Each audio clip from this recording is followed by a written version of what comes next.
나왔습니다. 굉장히 엄숙한 것 같아서 어떻게 엄숙한 것을 좀 줄여서 자유로움으로 바꿀 수 있나 생각을 하게 됩니다. 또 이 일정도 보니까 1박 2일이 거의 5박 3일 수준 한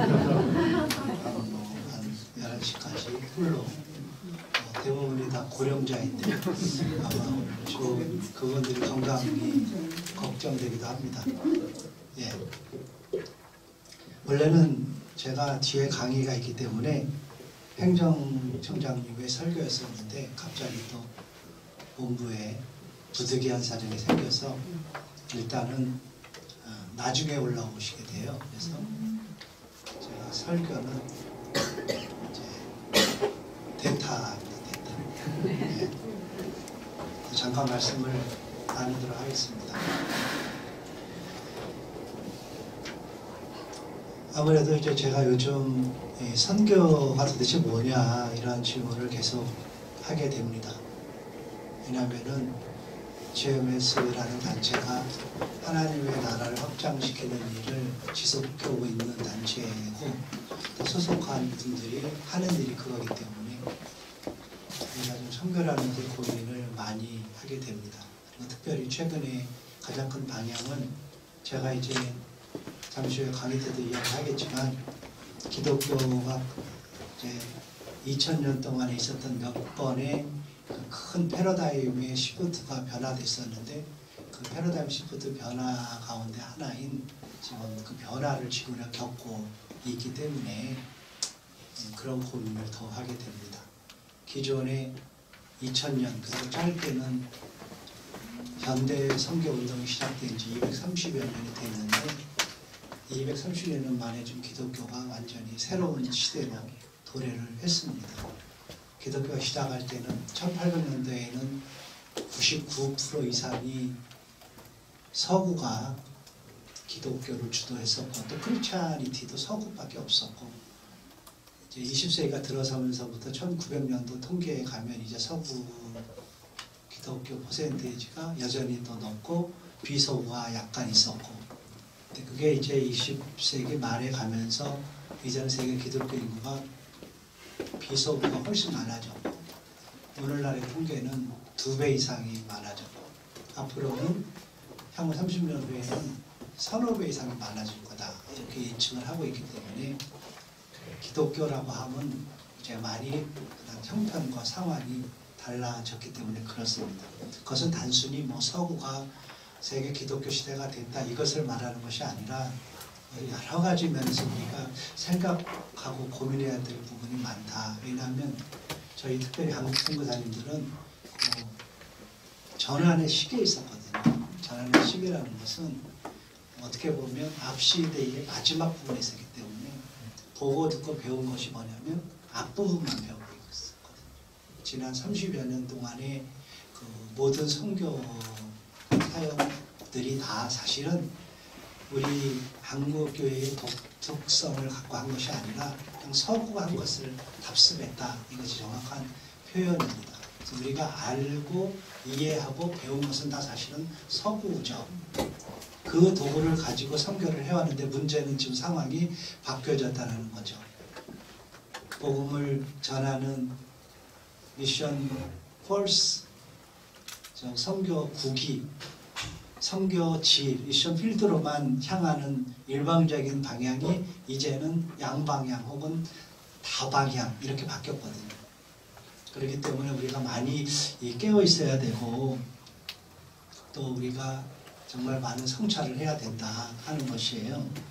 최근에 우리 한국교회가 작년에 종교 통계에서 이제 기독교가 개신교죠. 개신교가 여전히 한국에서는 최고의 크리스찬이티를 종교 비율이 높죠. 20%인데 불교가 17% 되고 천주교가 한 12, 13% 정도 되는 이런 차이를 보이고 있는데 그러니까 호감도에서는 기독교가 30%밖에 안 되거든요. 한국 사람들. 그리고 한국의 종교인의 특징이 뭐냐면 지금은 무종교인이 급속도로 늘어나고 있거든요. 한국 사람, 멀리 글로벌을 볼 게 아니라 대한민국 사람들이 대한민국 교회를 바라볼 때 별로 그렇게 신뢰하지 않아요. 여러분 잘 국내에서 사역하니까 잘 아시겠지만 교회를 그냥 이그노를 하거나 아니면 손가락질하거나 지적질하죠. 왜냐하면 뭘 보고 그러냐면 많은 이유가 있는데 그 중에 하나가 기독교는 이기적이다 하는 거예요. 그러니까 자기들밖에 모르는 거죠. 그러니까 기독교가 이기적이다 하는 것이 맞다면 그것이 맞다면 이것은 기독교가 본질을 잃어버린 거거든요. 왜냐하면 기독교는 철저하게 타자성 있는 종교거든요. 기독교는 철저하게 이타적인 종교거든요. 그런데 기독교가 이기적이다 이런 말을 듣는 것은 기독교가 기독교 본질을 다 놓치고 있다. 이것이 이제 우리가 자성해 볼 말이죠. 선교사도 마찬가지죠. 서구 선교가 일방 통행을 했기 때문에 일방적으로 피의 선교지를 무시하고 그 사람들한테 일방적으로 대했던 그의 태도, 자세들이 엄청나게 많은 문제들을 일으켰는데 문제는 모두 똑같은 방법으로 똑같은 자세로 똑같은 태도로 하는 것은 굉장히 큰 문제라는 거죠. 그래서 최근에 제가 많이 묵상하는 말이 오늘 대계명이라는 말입니다. 마태복음 22장에 나오는 여러분 잘 아는 말씀이죠. 대위임령 우리가 너무 잘 알아요. 선교사들이 늘 그거밖에 모르죠. 정확하게는. 그러므로 너희는 가서 모든 민족으로 제자를 삼아 아버지와 아들과 성령의 이름으로 세례를 베풀고 내가 너에게 분부한 모든 것을 가르쳐 지키게 하라. 요 말에 붙잡혀서 이것을 위해서만 평생 헌신해 가는, 그러면서 예수님이 그만큼 중요하게 여겼던 대계명을 놓치고 있었죠. 대계명의 말씀에 오늘 우리 대신해서 읽었지만 한마디로 표현하면 하나님을 사랑하고 이웃을 사랑하는 거예요. 그러니까 이것은 대위임령과 대계명이 분리되어 있는 것이 아니고 사실 이렇게 붙어 있는 거예요.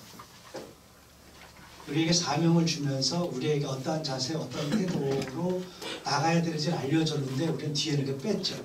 동전의 양면과 같은 건데 뒤에는 지웠어요. 중요한 것은 사명을 이루면 된다. 무슨 수단과 방법을 통해서도 사역을 하면 된다. 또 이런 거죠. 사기를 쳐도 폭력을 행사해도 일만 이루면 된다라는 희상한 세상적인 방법이 지금 우리 기독교 안에도 팽배해 있죠. 이것이 이제 우리의 가장 큰 약점이라고 볼 수가 있어요. 예수님이 오늘 본문 말씀에 사실 율법사들이 물은 거죠. 어느 계명이 큽니까? 이렇게 물어봤을 때 예수님이 뭐라고 얘기하냐면 내 마음 다하고 목숨 다하고 뜻을 다하여, 이런 표현을 하죠. 그러니까 모든 것을 지정의를 다해서 뭐를 해야 되냐면 주 너의 하나님을 사랑하라. 그것이 첫째 되는 계명. 또 둘째도 이와 같으니, 이와 같다. 이퀄이라는 거죠. 첫째와 둘째는 다른 게 아니다라는 거죠. 둘째 이와 같으니 내 이웃을 사랑하라 했는데 그 앞에 뭐를 이렇게 중요하게 더 강조하냐면 내 몸같이. 너를 사랑하는 것. 사람이 요즘 현대인의 가장 큰 강점이 뭐예요? 자기 사랑이잖아요. 자기애. 다 자기를 위해서 살잖아요. 그런데 예수님은 이미 2000년 전에 뭐를 얘기하냐면 내 자신처럼 내 이웃을 사랑해라. 결국은 선교는, 간단히 말씀드리면 선교는 세상을 향해 나가는 거잖아요. 세상은 우리의 이웃이에요. 세상은 누구예요? 이웃 사람들이에요. 다른 말로 넌 크리스찬들이에요. 우리끼리 사랑해라 이런 말 아니에요. 이 말. 우리 그리스도니까 우리는 뭐 우리끼리도 사랑 못하고 살지만 우리끼리도 막 이러고 살지만 예. 근데 이 말은 우리끼리의 그런 이론이 아니에요. 너희 안에서 잘 그리스도 공동체 안에서 잘 살아가면서 살아라 이런 말 아니라니까요. 그런 메시지. 우리 바깥에 있는 사람들, 그것을 세상이라고 표현했죠. 그것을 내 이웃이라고 표현했죠. 그것은 넌 크리스찬들이에요. 철저하게. 그 사람들을 사랑하는 누구처럼? 우리와 같이, 너와 같이. 더 중요한 건 뭐예요? 하나님을 사랑하는 것만큼 똑같다. 하나님 사랑과 세상 바깥에 있는 사람이 똑같이 사랑한다. 단순히 성교가 화살을 바깥으로 향하고 있는 거다. 물론 한국교회가 최근에는 화살조차도 바깥으로 향하지 않고 내면으로 향하고 있지만 자기를 위해서, 자기 교회를 위해서, 우리 한국 기독교를 위해서 화살표가 돌아가고 있지만 그것을 바깥으로 화살 방향을 바꾼다 해도 여러분들이 세상을 향해서 이 국내에 있는 이주민들을 향해서 사역을 하는 그 화살방을 돌리고 그들을 애쓴다고 해도 중요한 것은 그것이 아니라 그것을 향해 가는, 그들을 대하는 우리의 자세와 태도다. 그것을 한마디로 표현하면 사랑하는 거다.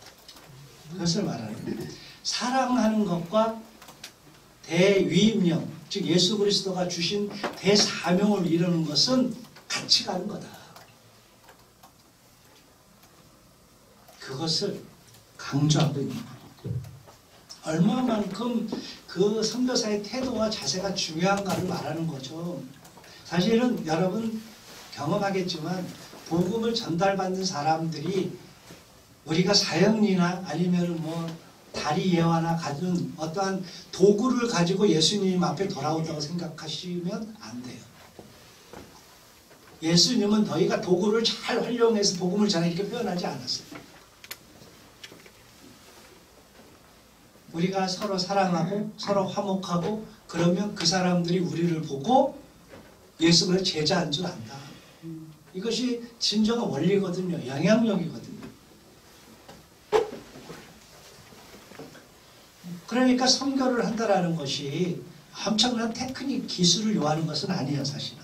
엄격하게 표현하면 그것은 하나도 도움이 안 돼요. 어쩌면 과거에 제3세계가 지적한 것처럼 선교의 제일 방해자는 선교사다.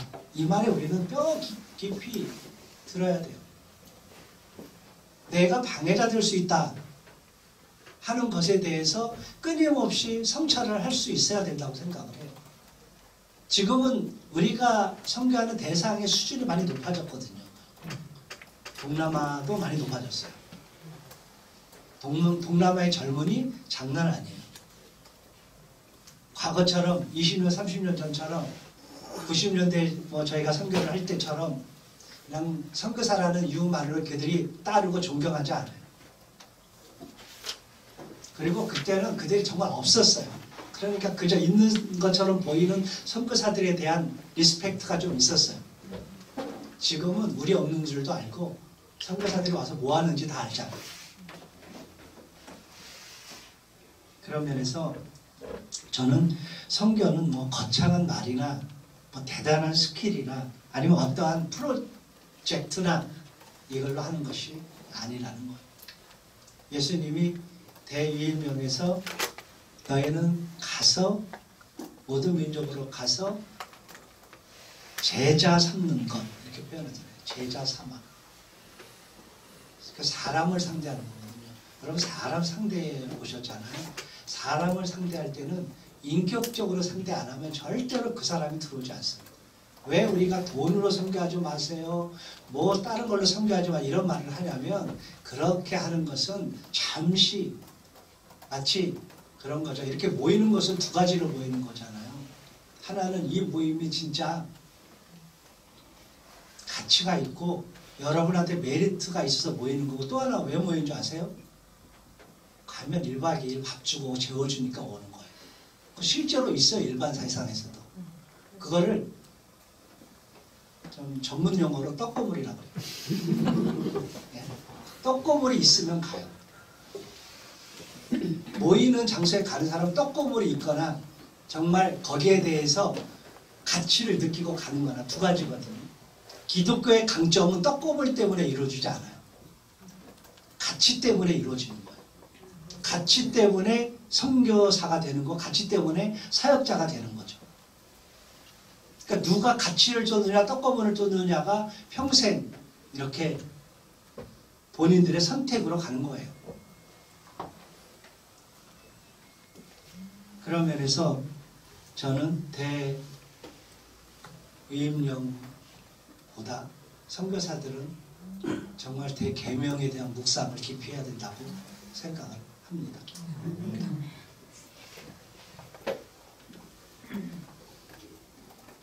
사명을 감당하는 것은 그런 이론이 아니기 때문에 그래요. 선교는 가슴으로부터 시작을 해야 되는 거고, 정확하게 말하면 예수님은 뭐라고 표현하냐면 그분의 마음으로부터 시작을 해야 된다고 그래요.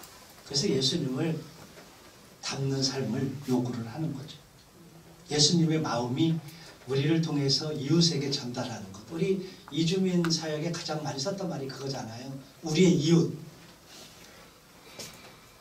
여러분들의 이웃이 우리 옆에 와 있다.